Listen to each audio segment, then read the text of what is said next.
But the senator, while indoctrinated, could not explain his toxicity.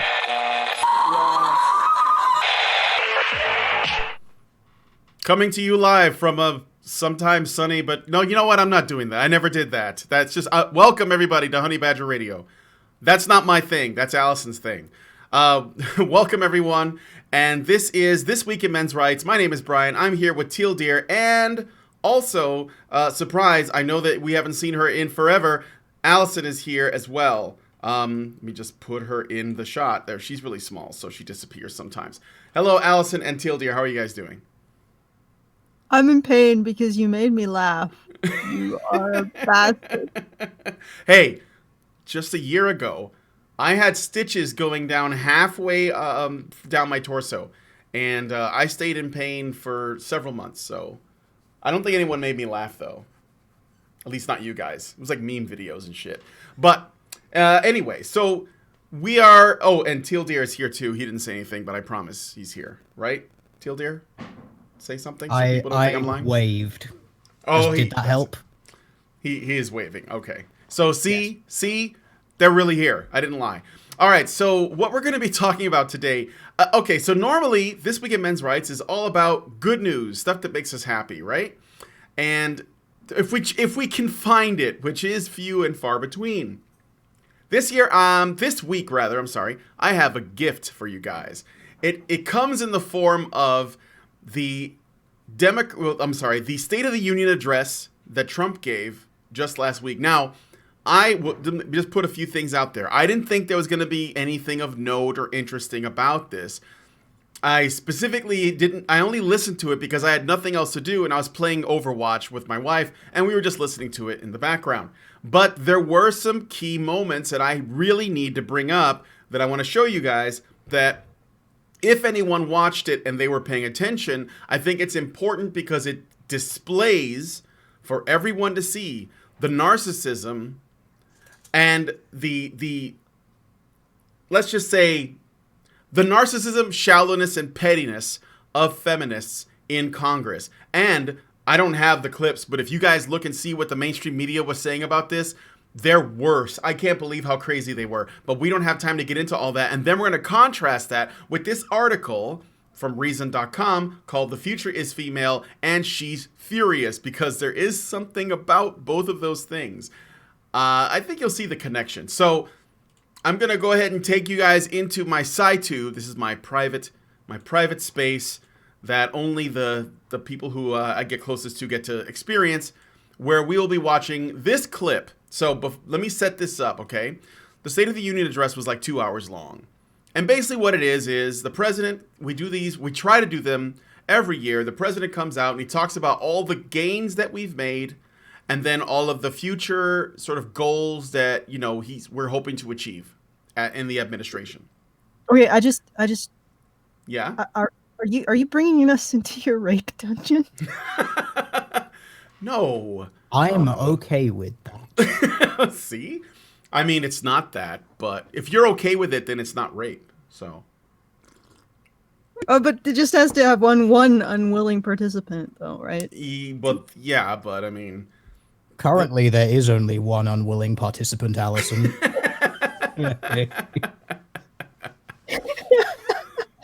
Oh, God, I'm crying. Anyway. Perfect. So in the State of the Union, then what happened was, it was very interesting, and I didn't know anything about this, but all these new female congresswomen, specifically the female Democrat congresswomen, they showed up and they were trying to make a statement by wearing all white. And they were wearing all white to stand in solidarity for women's rights. Not lying, that's the truth of it. That's what they were doing. They were trying to use this to make a statement. It would have been, I think it would have been better if they wore like Handmaid's Tale outfits. I think that would have been a lot better, but they couldn't go that far, probably because you have to maintain some degree of professionalism when you're fucking on Congress for one of the most powerful nation in the world. So go ahead. You think they could take the handmaiden stuff even further, just LARP it, go find themselves? Yeah. a village over from the Amish, and just go to town with that particular fantasy and leave the rest of humanity alone. Yeah, really. I'm We okay could with it. actually send them to go and clean up a nuclear wasteland like Pripyat or something. Just actually give them the proper LARPing experience that way. Who the hell? That doesn't even. When in any of human history have women even like? Did Fukushima send its grandmas in to clean? No. This has never happened. Okay, I'm sorry. I'm tangenting. It's okay, Alison. The only reason why I think they should have gone with The Handmaid's Tale is because the Klan wore white, and I don't know if, but based on recent events, it's probably like a little inconvenient for the Dems to be wearing white in protest, considering certain photos that leaked. Maybe they should have also gone in blackface. I don't know, but okay, my sickness has led me to be completely ignorant of what you are referring to. It's okay. It's a whole other story. Not really a men's issues thing, but a pretty freaking hilarious set of circumstances involving. Give me the cliff notes. Okay, what's going on? Basically, there's basically there's a politician from Virginia. A leaked photo came out from his yearbook from med school that he claimed he was in the photo of, and it's basically from a Halloween party that features two men standing next to each other in Halloween costumes. One guy's in blackface, and the other guy's dressed as a Klan member. Not lying, and he's like, one of those guys is me. And everyone's having a laugh, because he's a Democrat, so everyone's having a laugh about that. And of course, shortly after that, a bunch of Democratic women from the Democrat Party, which is the party, by the way, that, created Jim Crow and slavery and all that, and the KKK, they show up to Trump's speech all dressed in white. So it's, it's just unfortunate timing, but not entirely relevant. So, all right, yeah, okay. Going back to this, that's okay. So these women all showed up for the State of the Union, and they're all dressed in white to protest the president and to make a statement. Even Nancy Pelosi, who is behind Trump the entire time, as you can see from the screen here, she's wearing white as well. Alexandria Ocasio-Cortez is basically the big person everyone's talking about right now. She was there, and every time Trump said, this is something that we have done, or this is something that we are planning to do, all of the little successes, they were unhappy. They were mean-mugging him. They were just, when everyone else would applaud, they would sit there looking angry with their arms crossed, not giving him any props, if at all possible. So I'll give you guys a list of things that they did not cheer for, or at the very least, they did not cheer with as much verve as the rest of the room. And I'm not talking about all the Democrats. I'm talking about just these women that were wearing white in protest, because it's a bit of a mixed bag with the rest of the Dems. So, okay. So he calls for a policy to end third trimester abortions and also post-birth abortions. So that's another thing that's come out. That same politician that I was talking about, where they leaked, I wouldn't say it's a leak, but like this photo of him in blackface and or Klan hood, I don't know, came out. He was also a guy that was talking about how they're going to be putting forward an abortion bill that allows you to essentially have an abortion after the baby's born, or right up until the baby is born. And this, I think, for a lot of Americans at least, that crosses the line. So he talked about that. They were not happy. That makes sense, because a lot of them are pretty much pro-choice all the way up until, and maybe even past, the birth of a child. Then he celebrated the arrest of thousands of illegal traffickers, so people who basically do sex trafficking that come across our border. He talked about how many that they have caught and arrested. Then he proposed paid family leave, not just for mothers, but for fathers as well.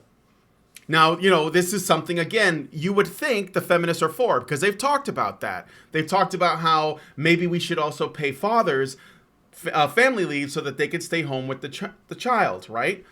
This is something they proposed. These women were unhappy with that.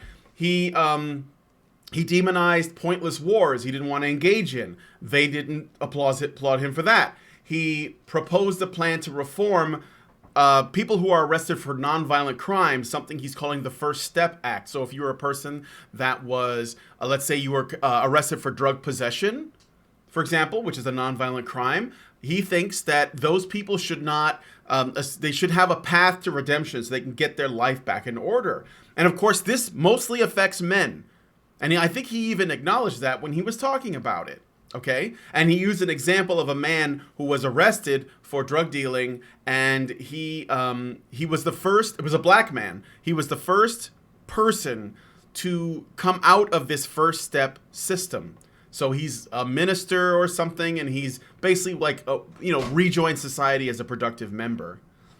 And he's talked about funding for cancer research for children, which, by the way, testicular cancer affects children disproportionately compared to other cancers. This is one of the reasons why I thought it was worth mentioning. AIDS funding, and he wanted to also reject the politics of revenge, which, by the way, that's what feminism is, if you think about it, even though it's revenge based on some... let's say, a crime that never happened. Let's put it that way. Never proven. Yeah, never proven. It's vigilantism with the thinnest pretext. Yes. And he also demonizes socialism and says we will never be a socialist country. And so all of these things, and many of them are pro-feminist positions, supposedly, none of the congresswomen were happy with. They just didn't...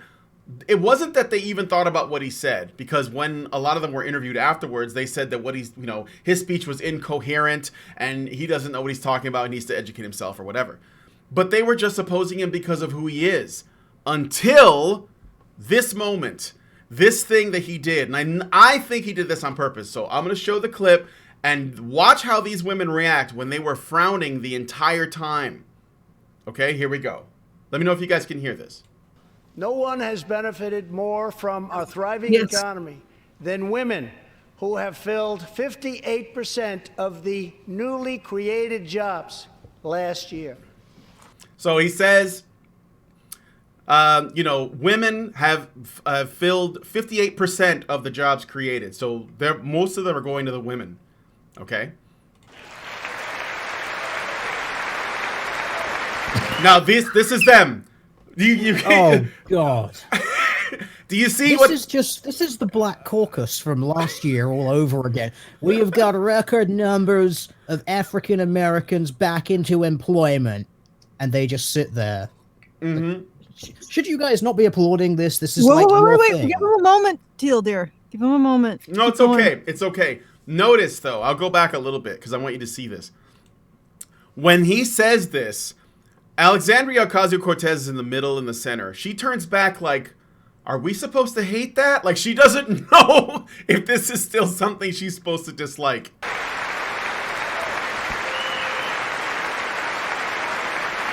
And then it starts to sink in.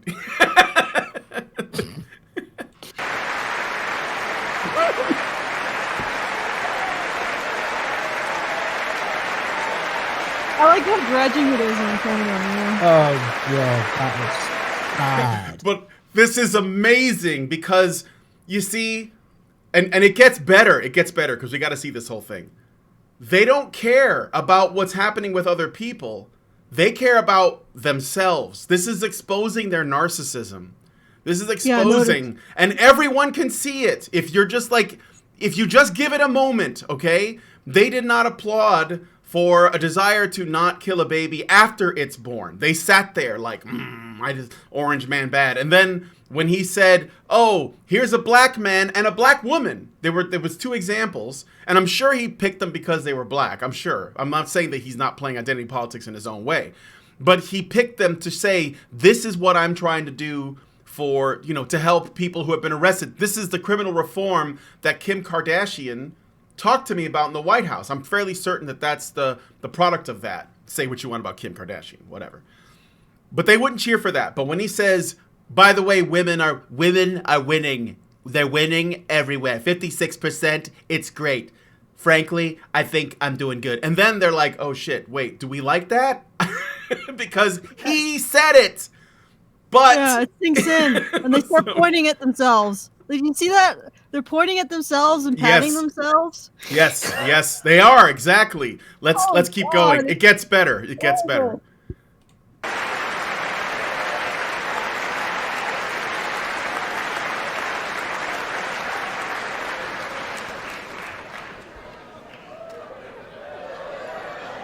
See him nodding? He knows. Watch this. You weren't supposed to do that.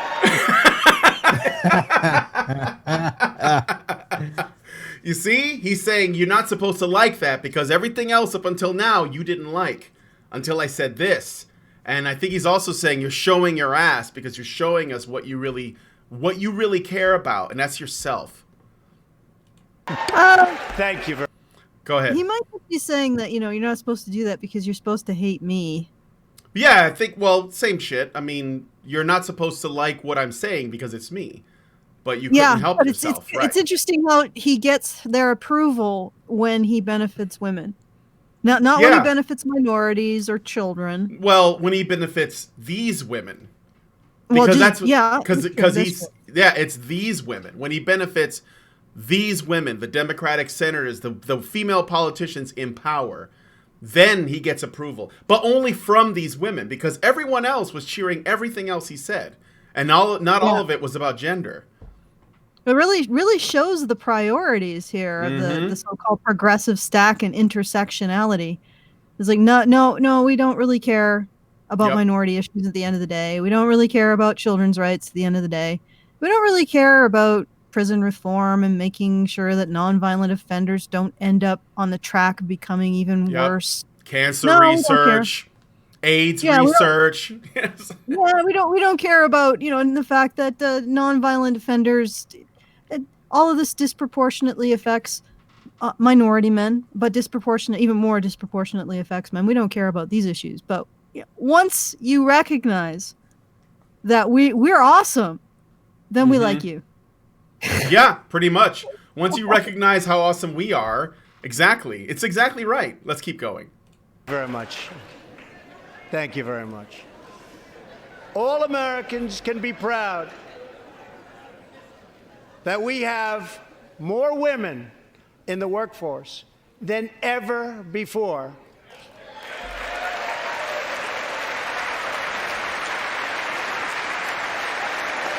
Again, they get up and clap. Okay, more women in the workforce. Okay, and I know, like, this again, I don't even think Trump believes he could take that much credit for it, but I think again, it does show a lot about these women here. Alexandria gets up almost last. Like, I guess I gotta stand.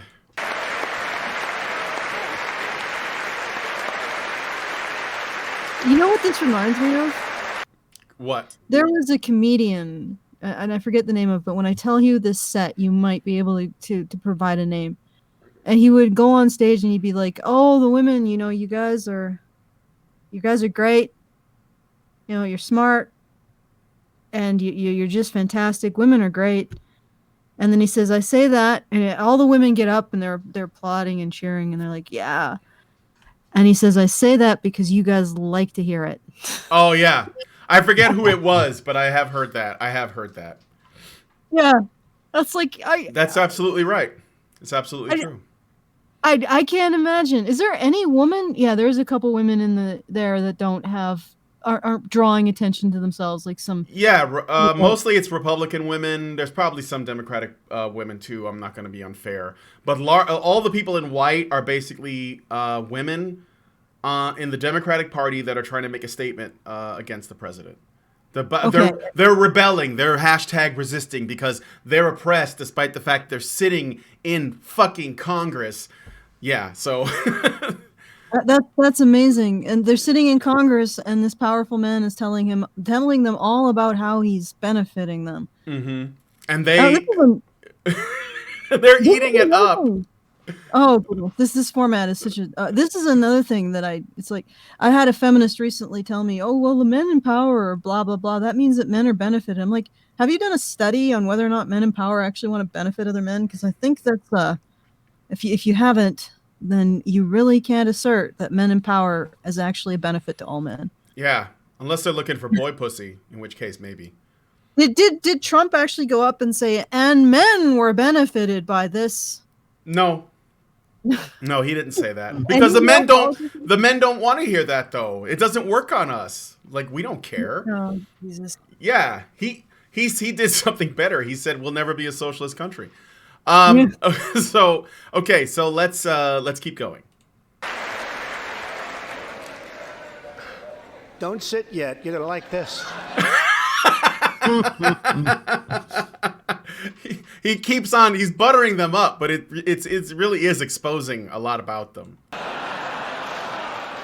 And exactly 1 century after Congress passed the constitutional amendment giving women the right to vote, we also have more women serving in Congress than at any time before. Now, see, now they completely lose it.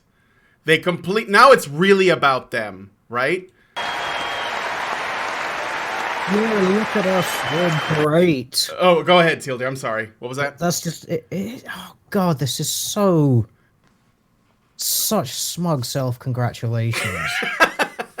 Anything that benefited anyone that wasn't them, they don't care. But as soon as eyes are on them, it's like, oh yeah, we are just the best thing ever to happen to society. Yeah. And they completely forgot that they were resisting. What are they resisting? Like, exactly. It's like, I mean, the instant that they're flattered. Orange Man bad, but Orange Man is doing nice things for me. But he's bad. But he's doing good things for me. But he's bad. I mean, I'd almost respect them more if they just sat down there like and just made the Oscar the Grouch face the entire time. Mm-hmm. Because at least they would be standing for whatever fucked up principles they have.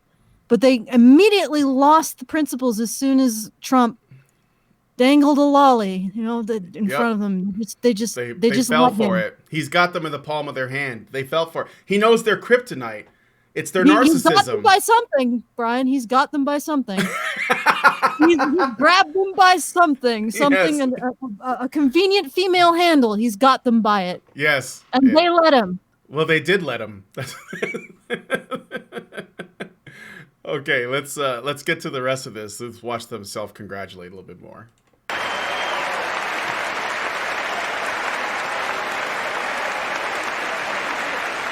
Notice that these people are just clapping, in a normal way. Yeah, this thing is awesome, like all the other things that were awesome. And they're like high-fiving, and I think they're dancing at one point. Yeah. They look like toddlers.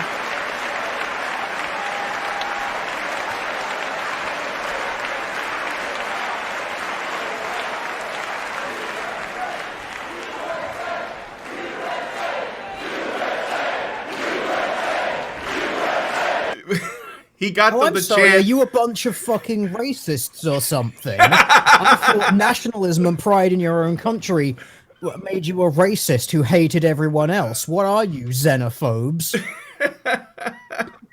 I suppose you want to build that wall next, don't you? Once again, all of the principles just drain out of them. Yep. What is this? I'm sorry. Is America being made great again, ladies? Is it? Oh man, he got them to chant USA. He got the anti-American people to chant USA because he flattered them as women. That's how easy it is. That's how quickly the mask drops, right? That's why I thought this was really great. It's just unbelievable. Okay. I don't want these people to have power. No, we don't. No. Like, no. I want every woman in white there to disappear and either be replaced by a woman who's appropriately wearing sedate colors so she doesn't stand out, or replaced by a man who can actually do the job and not. I mean, the instant they were flattered, all of their principles drained away, just dribbled down their legs. Like, it's unfreaking believable. Yeah. And like I said, I may not agree with their principles, but I would actually have respected them more if they held to them. despite having been flattered. Because Yep. at least you know they stand by what they believe in, and they can't be just. I mean, that's it. That's all that takes. That's all that it takes to bribe them. It's just a bit of flattery. Yep. Oh God, my sex is just. Oh my God. Oh. So you see why I wanted to share this. He gave us a gift, people. If you didn't notice this, I would hope that most people would have caught all of that, especially, again, if you watch the whole thing and contrast how they behaved all the way up until the moment that he says, this is how we've helped women, especially you women. Then all of a sudden they give a shit that he's the shit. America's great. Like, they're literally saying that right now. And they gotta give credit to the guy they hate the most. They just Well, they lose have it to all. because he's hit their self benefit button. Mm-hmm. You know, and it's just. I mean, there weren't just white women there. No. Let me see. There were Muslim women, minority women, for sure. For sure. Probably a lot of them, because it was all about diversity when these women were elected. Here, I go to this. There goes, like, what, an Asian woman. Cortez is Hispanic. There's, like, I know that there's Native women in there. There's a Muslim woman in there, at least. Right? Okay. So he was talking about record low Black and Hispanic unemployment. Grump face. Yep. Interventions that will disproportionately help Black people. Specifically Black men as well as men. Yes. Grump face. Like no interest whatsoever. Could it be any clearer that these individuals, these high-powered women, only use minority issues, only care about minority issues insofar as they can use them to advance their own agenda? Mm-hmm. They don't even care. They just care about their utility to them. Yeah. It's unfreaking believable. It's if they could use those issues to slam Trump, they would have. But they're sure as hell not going to give Trump their approval for helping minority and poor individuals. They're not going to give their approval for that. Well, they're going to not poor. save that. So what do they care? Yeah. Sorry? Yeah. Well, but the thing is that some of them are minorities. That's what's so incredible. Mm-hmm. I mean, how can minority men look at that and say that these women are advocates for them? Minority and poor men. They're not the most powerful tool in these women's arsenal. And this is something that we are not allowed to talk about, is their approval. And they only give it when women are benefited. Not when minorities are benefited, not when the poor are benefited. Like when we change how we deal with nonviolent crime. Not in those cases, but only in the case where it really matters. When women are benefited. It's like right here. This gives lie to intersectionality and the progressive stack. This is what they reward. Women being benefited, and even the minority women. Still the grump faces when when Trump is talking about helping minorities, but as soon as it's women, I mean, like I said, how can a minority man look at this behavior and feel like these are his advocates, and yet they've set themselves up as minority men's advocates? Mm-hmm. It's because, like, these women see themselves as women first. It's the sisterhood above all else. So being brown or black or red or yellow doesn't matter. It's about the sisterhood first. The only time they exercise the ethnic aspect of the progressive stack is when a white woman speaks against them. Then they can use that as a weapon to bludgeon them. But these women are interested in women, not ethnic groups, not minority groups. Women first. Last and always. And over children, too. Yep. Hence babies getting killed after birth. So, man. I mean, like, look, I'm a pro-choice person, but I'm pretty sure that's just baby killing after that. Teal Deer, did you want to say something? No, it's just great that this is just confirmation of what we've been saying for years. Yeah, I love that this exists. Feminism is about benefiting basically upper class women. Mm-hmm. And that's all they care about. It's just self-interest. Like they have no principle. They have no standard. They're not gonna hold themselves to any sort of standard or principle that basically says we need to do this for everyone. It's just nope, me. Me. If it benefits me, it's good. If it doesn't benefit me, it's not good. Mm-hmm. And that's why they assume that anyone who opposes them also does so for self-interest. They also think that MRAs do this out of self-interest because they're bitter. Projection. Yeah, they project on them because that's what they do it for. That's why they assume that They're about people. Power, so they benefit themselves. Therefore, everyone else in power is only benefiting themselves. Mm-hmm. Because they can't understand the idea that some of us hold principles, and we hold principles above identity. Exactly. And you could just slot into all of this the fact that the women worsting, the women always have it worse narrative is right now the narrative that bears the most blame for hiding what's happening to poor and minority men in their communities. They're being removed from their communities. They're being removed from their families. They're being pipelined into prisons.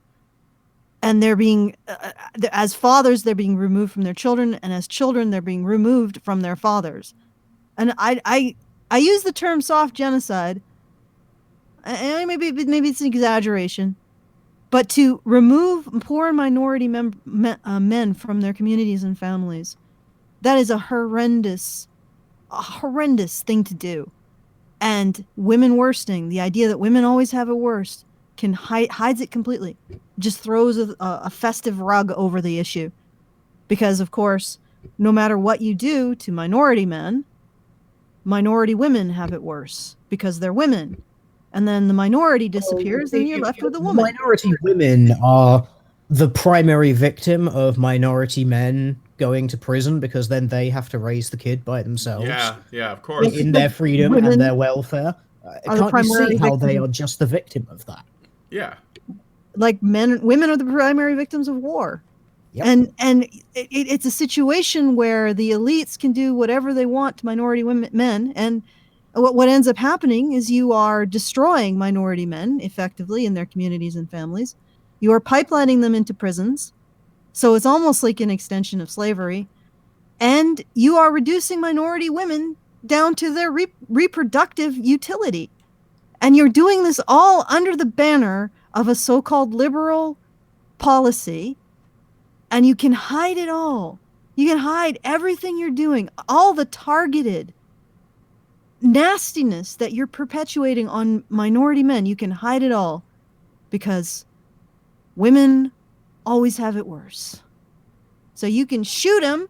You can shoot a minority man, but as long as you bandage up, if you wing a minority woman in the process, you bandage her up, that's all you have to deal with. God, just slap some welfare on that. Mm-hmm. Gaping wound. All right. That's my disgusted rant for the day. No, it's okay. Thank you. I'm sure that everyone's missed those rants. So I want to get through the super chats real quick because we do have a few piling up. Thanks, guys, for the very kind donations. Hokey Bukisa gives us $4.99 and says, Prim. I hope I did enough because there's a lot of I's there. Prim's not here, but she will be. At some point. So stay tuned. At some point, she will give birth. Yes. And then will be back. But why? Does she usually do the men's right? No, he's just saying that. She's only been on once with me. Yeah, she's giving birth, and we want Prim to have babies, right? So. Yeah. Because we need more smart people in the world. Xeranx gives us $5 and says, the gnashing of teeth that will occur when it's discovered who were in favor of women getting the vote. Albert Nada gives us $2 Canadian and says, everybody in politics is a narcissist. Well, then vote for smaller government so you have fewer narcissists. Hokey Bukisa gives us $4.99 and says, gynocentrism is unstoppable. Blatant pandering forces even your hated enemy if it's flattering to women. Yes, It's super effective. Trump used flattery. It's super effective. Cute Brother Soulstar gives us $2 and says, the happy wife, happy life doctrine personified. Yes. This is why it scares me when there's this many women. It's not even that there's women in politics. It's when it's more women like this in politics that scares me. Yeah, who have absolutely no sense of service to the public good. Yeah. They think they are the public good. Literally, each one of these women in white literally thinks that she and her benefit is the public good. It's like, what the you don't even have like, what are you? Well, what does it matter? Like, what, as a woman, I have principles, but those are just internalized misogyny, apparently. Yep. For the public good, we're going to reduce the amount of tax that everyone has to pay by every single one of us in Congress taking a pay cut. Oh, they wouldn't accept that. That would be No. discrimination and misogyny. Yeah, and racism too, I'm pretty sure, because reasons.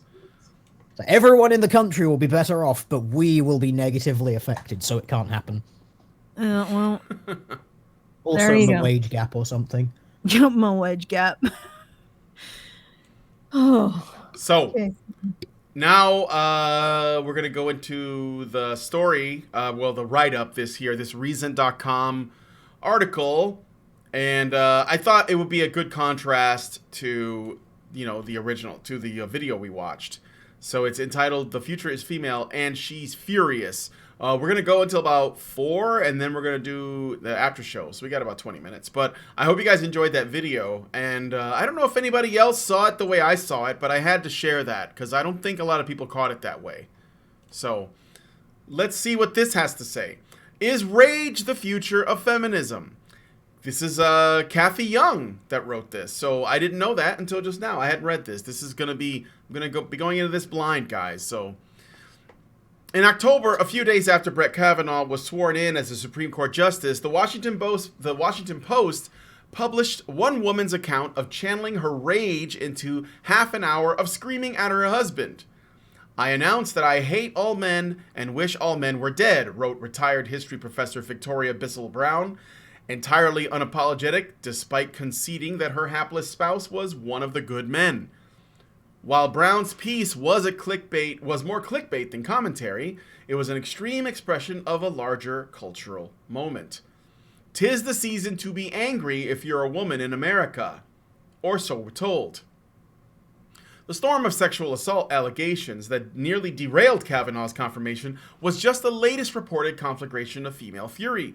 The Kavanaugh drama coincided with the first anniversary of the downfall of the multiple, come on, Kathy, get a proofreader. Downfall of the multiple accused Hollywood perpetrator or super predator, Harvey Weinstein. But this decade's wave of feminist anger had been building for several years before that. From the May 2014 hashtag #YesAllWomen Twitter hashtag, created to express women's vulnerability. Twatter. Twatter hashtag, yeah. Pound yes all women. The hashtag created to express women's vulnerability to male violence after woman hater Elliot Rodger went on a shooting and stabbing rampage in California, on men mostly. Don't forget that, Kathy Young. To the November 2016 election, in which the expected victory of America's first woman president was ignoramulously thwarted by a man who casually discussed grabbing women's genitals. It's almost like people don't care. While the female rage narrative does not represent all or even most women, there is little doubt that it taps into real problems and real frustrations. The quest for women's liberation from their traditional subjection is an essential part of the story of human freedom. And for all the tremendous strides made in the United States during the last half century, lingering gender-based biases and obstacles remain unfinished business. But is rage feminism, to coin a phrase, the way forward, or is it a dangerous detour? You act like rage feminism is a different feminism, though. You act like it's different and new. No, they've been angry from the start. Yeah, right. Yeah, pretty extreme Because, from the start as well. suffragettes firebombing things. That's not angry at all, is it? That is the action of a completely calm rational person. Chill, even. That was stoic. That was stoic feminism. You guys know that there is such a thing as stoic feminism, right? Never mind. It's true. There are there, many like- different kinds. Can we have more of it then? Does it involve not talking about your problems? No, it's about changing. So there's there's a little bit of a detour, but I'm gonna explain. So there's stoicism, and I was in my wife was in a stoicist group for a little while that was on Facebook, a Facebook group that was about stoicism, and then there was someone who proposed that they add feminism to stoicism. So essentially, change stoicism to better fit feminism. And when she told me about that, I was like, that means it's not stoicism anymore. If you do that, you just take what it is and it's gone. Like, there's no such thing as stoic feminism. There's no such thing. And you can't have stoicism. Those things just don't mix. That's like not possible. You know, it's like cookies and dog doo-doo. Surely we can take this antimatter and mix it with matter, and surely we'll come up with some sort of cookie dough as opposed to a huge fucking explosion and then nothing. Exactly. An annihilation. Yeah. Okay. Yeah. No. That was a real thing, though. You should look it up. I looked it up, and it actually exists. I'm gonna look it up. Stoic feminism. It's a real thing, and it's not at all stoic. It's just feminist. I would assume that stoic feminism would just be being female and not complaining about it. Yes. I'm going to read some super chats, and then I'll let, if you guys want to comment on what's been written so far. This is Kathy Young. Kathy Young is a feminist, if I remember correctly. She just, characterized herself as a moderate or something. Yeah, she's sort of apostate. I don't, like, her general message is, you guys are just and right, but could you be a little less completely and utterly right? Just a little bit less? But, you're totally right, but just be a little less right. But you're right, but just a little bit less right. Just pull it back a little bit, but, you're totally right. And it's like, well, you can say that, but you're not going to get anywhere with it. You're not going to actually make any changes. It's because she doesn't want to actually really examine feminism for what it is, and she just wants to. It's basically like, look, there are feminists that are full on committed to feminism, and then there are feminists like Kathy Young and Christina Hoff Sommers that I have some respect for, because I know where they're coming from, but the one thing is they just can't let go of the label. Like, they just think it's too important. Like, if they abandon it, then right after that, men are just going to take away their rights and put them in the kitchen, so they have to hold on to it, because we're just waiting, like, oh, you're gonna drop the label because I have a sandwich that needs to be made with your name on it, and it's not that way. It's like, just stop it. Get some help. Yeah, and then they drop the label, and immediately they'll be grabbed. Then put in the sandwich mines. Grabbed by the feline. Oh, God. A man will grab their cat, damn it, and run off with it. And they'll let him. That's right. Super chat from Q Brother Soulstar gives us $5 and says, I remember an article that literally said that black men were the white men of the black community. Yeah, it's called Black Men Are the White People of Black People, because in intersectional clown world, black men are not the victims of anything. Black women are. And look, I'm against the idea of, turning any group into a victim group, but to try to even make the comparison is fucking donkulous. Albert Nader gives us $2 Canadian and says, the future of feminism is rage. What is now? This ain't nothing yet. Okay. Oh my God. Well, we have yet to live in a post AP or American Association of American Psychologist Association guidelines pathologizing masculinity. So I guess the next iteration of female rage will be that men stoically do what they say. So I'm guessing, I'm not exactly isn't sure. Stoicism toxic masculinity? So Yes, hang on, yes. doesn't that mean that stoic feminism is toxic feminism? probably, and Or internalized. does it No. make it masculine feminism It makes and it, therefore yeah. not real feminism? When women are doing masculine things, they're doing them better because they're women, so it's not toxic. And yet, okay, all right, but here's the thing. Okay, so feminists basically just say how women are victims of stuff, and then say, "Please save us, men." And then when men put aside their own interests and needs to go save women, that is toxic masculinity. So what is the ideal? Like, what I'm saying here is, now that the APA has pathologized masculinity, so implicated masculinity as a pathology that causes poor negative mental health outcomes for men and destroys society by rape and violence and all horrible things. Now that they've done that, women get to express anger every time a man does something that a woman doesn't. Well, they already do. Well, you're right. There is the rage of feminism is already here. That there's no future about it. It's right here, right now. What's the name of the Irish MMA guy that's kind of like a dick, and he's always getting into? He's like the Irish mixed martial arts guy. Do you guys know his name? I think he's an Irish guy. He might be Scottish. I don't know. But there's a guy. Okay, so what I'm getting at is, this is what I mean by it's toxic masculinity for thee, but not for me. Conor McGregor. Okay, thank you. So he says, yeah. So Conor McGregor is a perfect example of what feminists call toxic masculinity. He is a fighter. He's aggressive. He's a little arrogant, or he's pretty arrogant. But that's his job, right? He's a showman in a lot of ways. And they hate that kind of man. That guy is the antithesis of what a good man is to them. That's how they define that. Meanwhile, Ronda Rousey, who was a female MMA fighter, who was also a little bit arrogant, and she was a darling of feminism, even though her behavior wasn't much different. And yet, it basically comes down to, one is male while doing it, and one is female while doing it, is how I see it. But yeah, the women, these feminist women hate him, but they probably want to fuck him. So, I mean, that's just the truth of it. All right. Yeah. All right. Well, but they also want. I mean, if you look at the Gillette ad, every situation where they're asking a man to basically put his hands on another man in a controlling situation is a situation where he's risking some form of violence for women.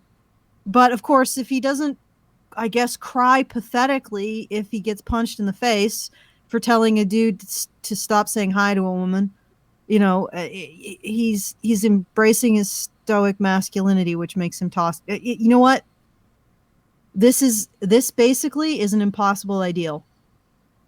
Yeah. I mean, No, it is. Talk about It the is. beauty ideal being impossible. The feminist ideal of masculinity is utterly impossible. You have to basically be stoic without being stoic. Yeah, it's kind of like being somebody's boyfriend that doesn't know what she wants. It's true. Yeah.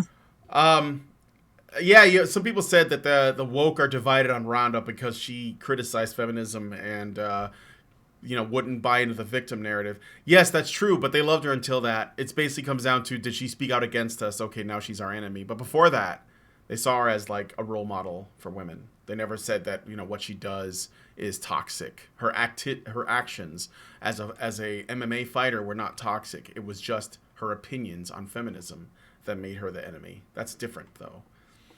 All right, so back to this article.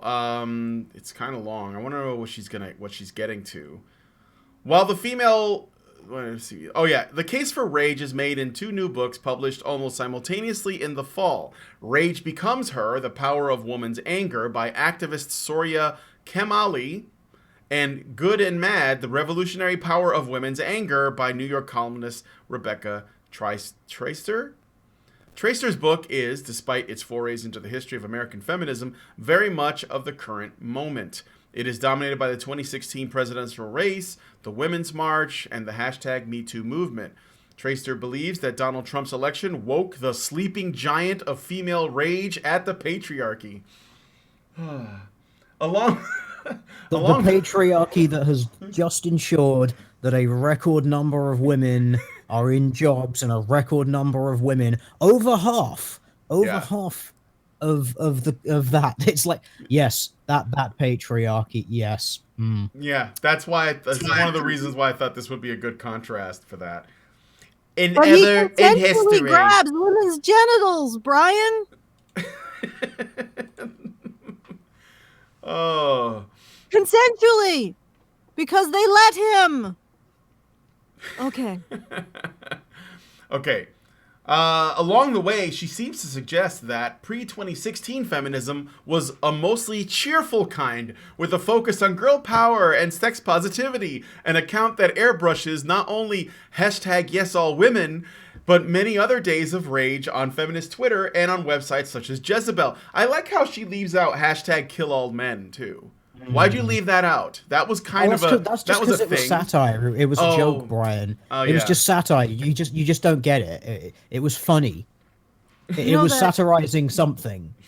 No one can tell me what it is, but I have been assured that it was a parody of something. It might have been something that didn't actually exist, but it definitely is not serious.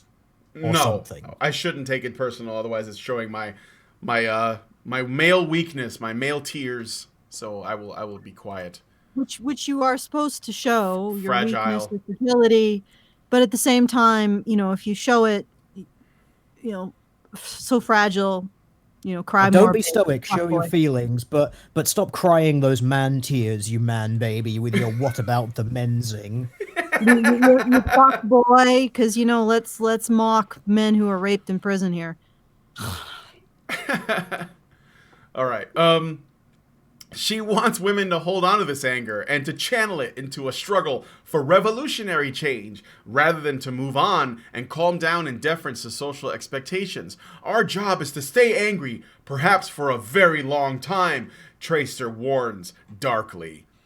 Rage becomes... Well, they've got that bit down. Would someone please just give them the cookie? Just give them the fucking cookie. Just give it to them. I can imagine 6-year-old kids writing books about how to essentially stay angry until you get your way. Here's how to throw tantrums appropriately. We'll be tantruming for months to come until we get that extra cookie, that extra Twizzler, that we get to stay over at our friend's house for another hour. Or we could skip homework until tomorrow morning. Stay angry. That this is everything that they do, every time they make an angry demand, they are insisting on putting themselves in a role equivalent to a child. No, they don't think that, but it's obvious that they do. That would require self-awareness. So, no. I mean, even the women here were acting like children when he said, "You get a cookie." And they were like, "Oh my God, I got a cookie." We got cookies. We all got cookies. So bad orange uncle gave us cookies. Good orange uncle now.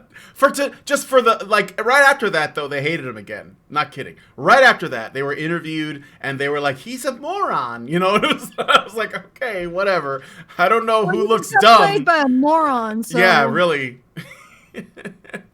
Can someone please? That doesn't make sense.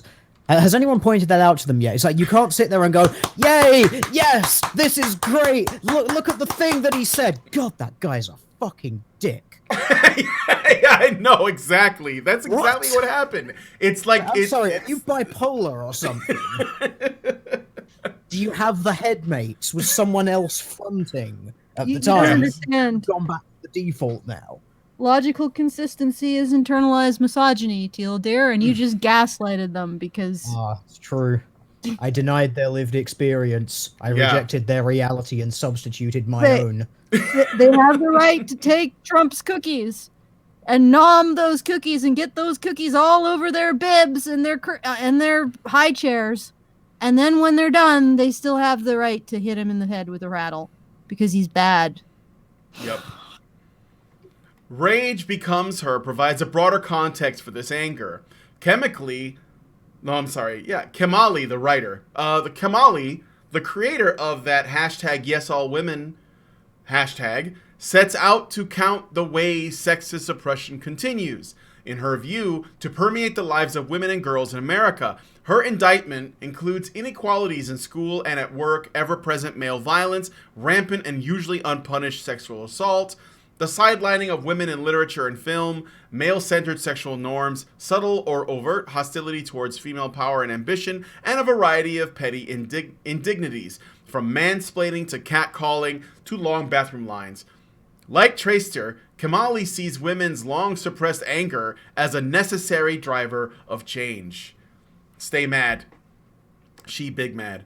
The themes that preoccupy Tracer... You're annoyed at the long bathroom lines. Channel your anger, kick the door in, shout, "You're done," and throw the woman out. Yeah, that's right. That's a woman causing your problems there.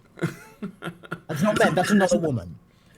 Yeah, I've seen the long bathroom lines thing. I've seen that argument where they basically say that they should build women's bathrooms should be bigger so that their lines are equal to men's. So essentially, if you own a business and you have bathrooms, you have to accommodate women's space in those bathrooms, no matter how much it costs you. You have to accommodate their rampant narcissism, that they all need a little stool that they can sit in, and they all have to have all of this mirror time so that they can just make sure that they're absolutely perfect. You have to accommodate their narcissism and ego. Mm-hmm. Because otherwise you're a misogynist. Makes perfect sense. Yeah, of course. And they need longer mirror space, and they need larger counters, and they need more of those little comfy couches. They need all of that. Brian, can you read the list of grievances again? The ones I just read? Yes. The list: inequalities in school and at work, ever-present male violence, rampant and usually unpunished sexual assault, the sidelining of women in literature and film, because that's just as important as sexual assault, apparently, male-centered sexual norms, subtle or overt hostility towards female power and ambition, and a variety of petty indignities, because these other things weren't petty, from mansplaining to catcalling to long bathroom lines. All right. 1, you don't experience inequalities in school. Boys do. 2, you don't experience inequalities in work. What you're finding is that when you create one gender or one sex who has value by virtue of existing, it is extremely hard for them to generate the same level of motivation of the other sex whose gender role is essentially achievement.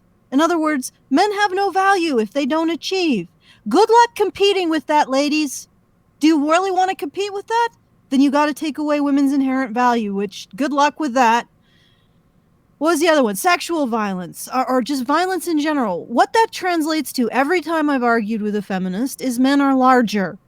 Okay, well, until we selectively breed and you decide to choose men who are exactly the same height and weight as you to breed with, men will be larger. And you know why they're larger? Because you selected for that. Because every single woman wants a man who's taller than her and heavier.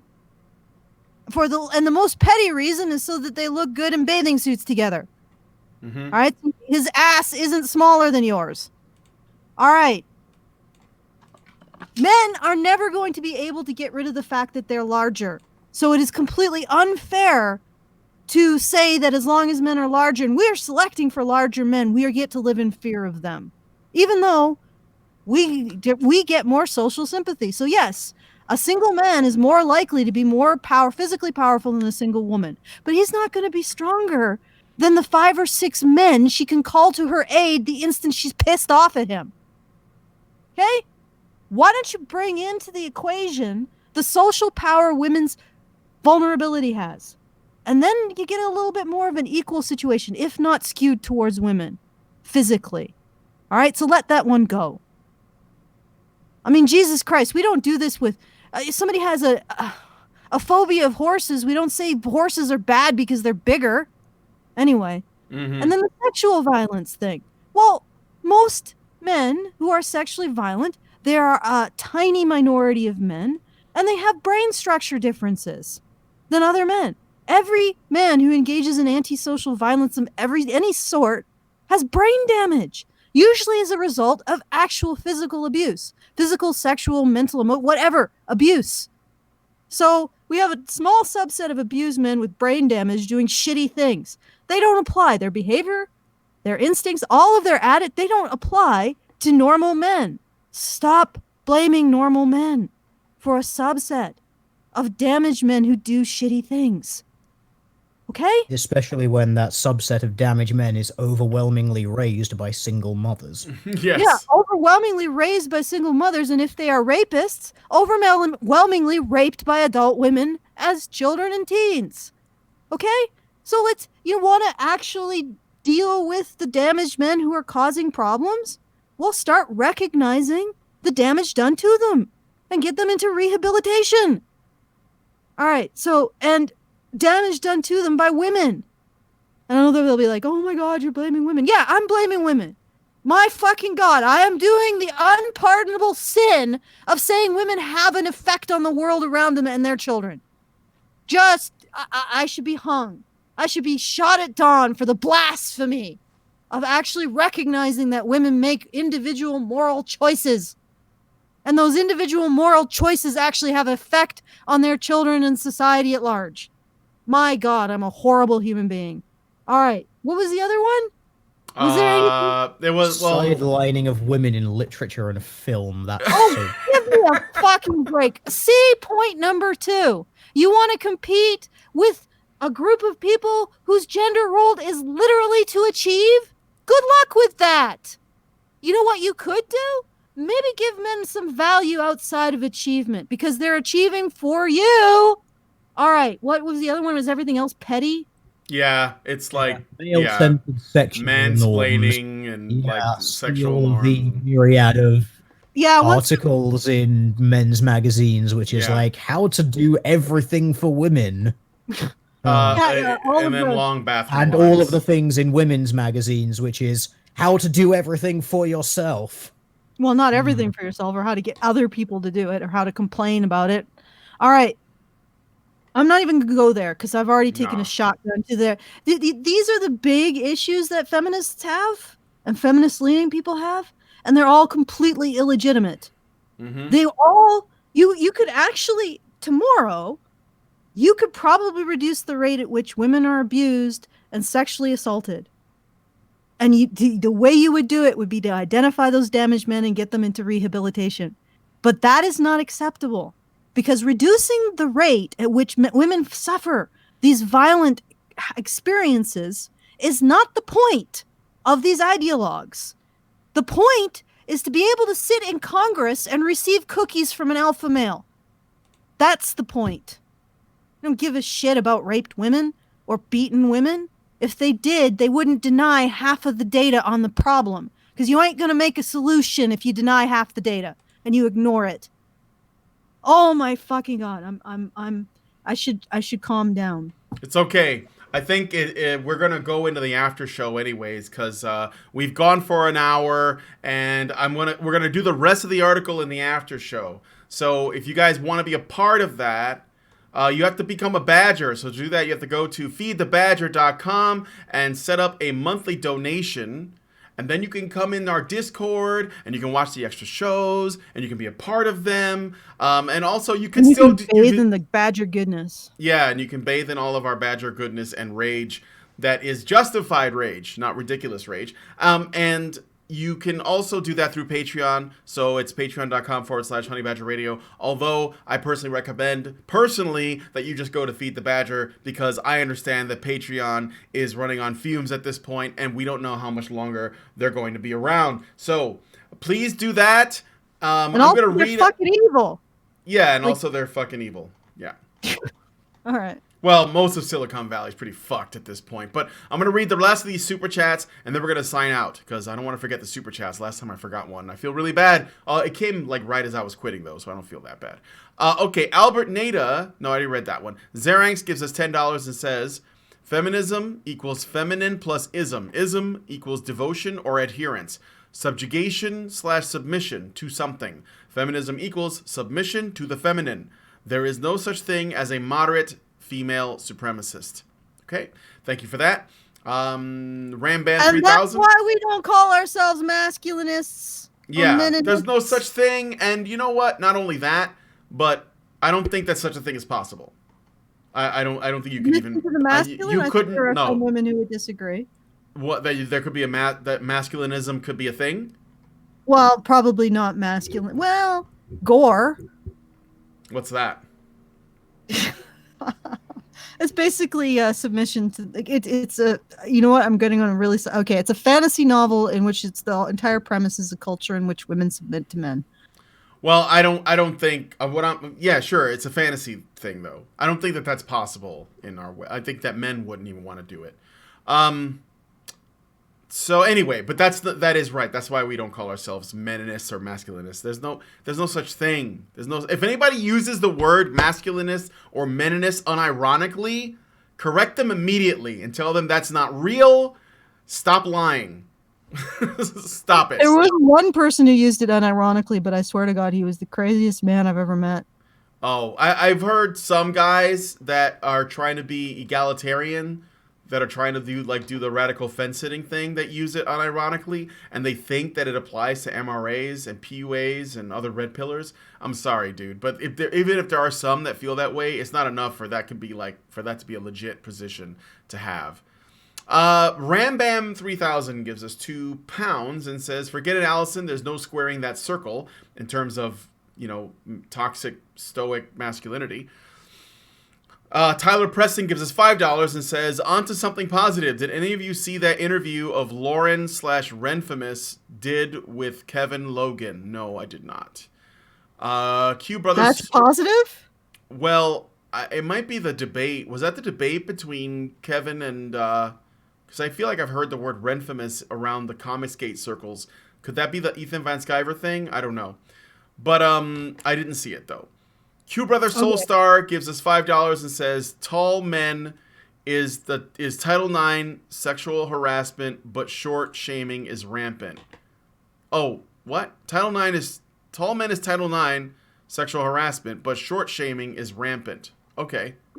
Okay, I think you need a little bit more grammatical structure to there. I'm sorry for grammar shaming you, but your sentence is confusing. I'm struggling with that one. I think that was in response to the male violence stuff you were talking about. Well, if you're a tall man, you instantly get done for sexual harassment because women like tall men, but they're totally okay with, when his height starts with a 5. Ugh. Yeah. Well, when her weight starts with a 2. Yeah.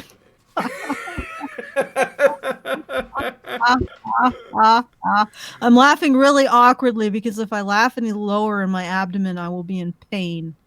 Sir, I'm just telling you that. You are causing me pain. All right, continue. That's it. Those are all the super chats. So we are going to go into the after show. Again, please give this video a like, subscribe to the channel if you are not already, and be sure to hit the bell for notifications.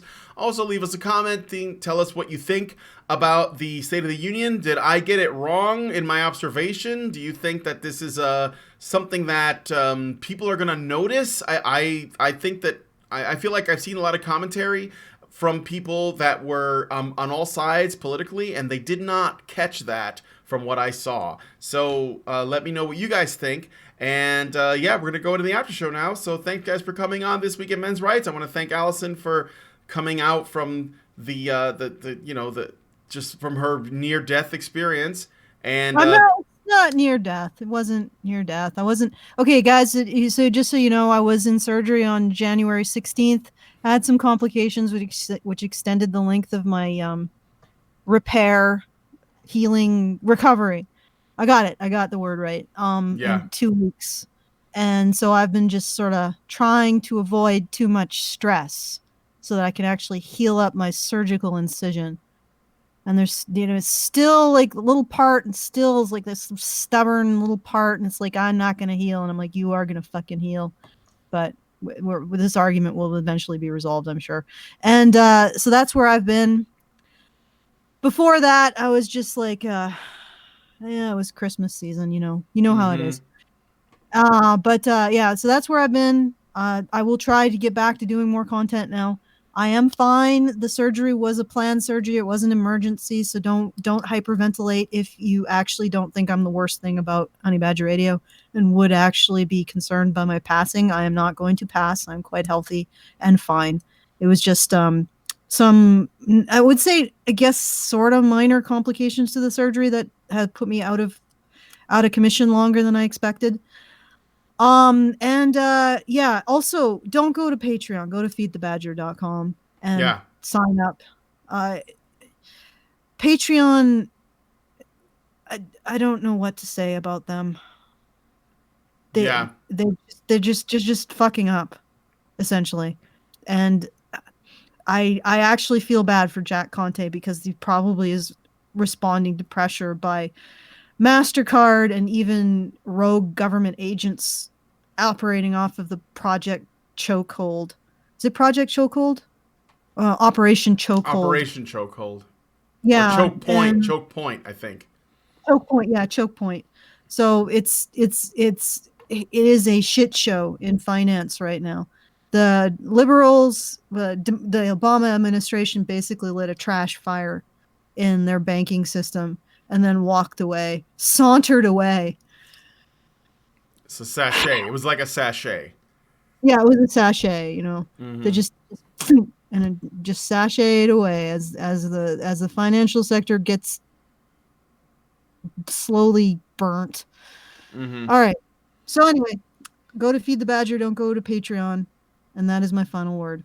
All right. So we are going to get out of here. Also, thanks, Teal Deer. I hope that, we'll see you again on the show sometime soon. Yes, it will happen. All right. Okay. Excellent. Thanks, guys, for coming. This has been Honey Badger Radio. We'll see you guys Monday. I'll have Dr. John Barry. It should be really exciting. He is the psychologist that was against the APA. We're going to talk about that. See you guys next time. Have a great one, guys.